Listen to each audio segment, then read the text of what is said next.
By now you've gone through all this stuff here.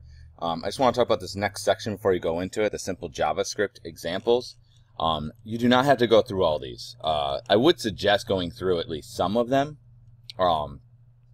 just so you get a better understanding, because I can talk about it up here, but quite honestly, unless you're doing it, like, you know, typing it out and stuff, it's just not going to make a lot of sense to you.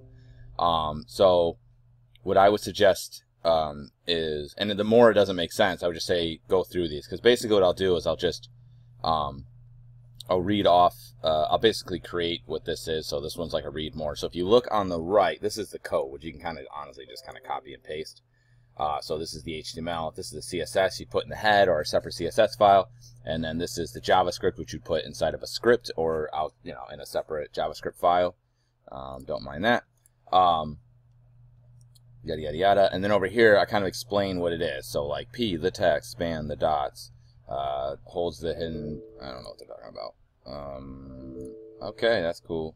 Is it still recording? Hopefully. So I explain, you know, what the CSS is doing, and then what the JavaScript is basically saying, like in layman's terms. So you can see this is what the thing is, and then this is what it says.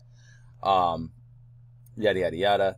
So you can go through, and each one of these is one. Now the thing that you need to take into account is that if you go on the bottom here with the assignment, the email advertising simple interactive elements, what I need you to do basically is do at least one of these up here. So you could literally just follow one of them and just put them into your site in some spot. Okay, that's basically what the assignment is. It's just to do one of these, but actually, like, you know, and you should format it beyond what I have here. I just have basic gray stuff. You should format it to have it actually fit in your site and all that. Okay, but yeah, you're gonna follow those, or you can come up with your own. If you want to do something else, you can totally do that as well.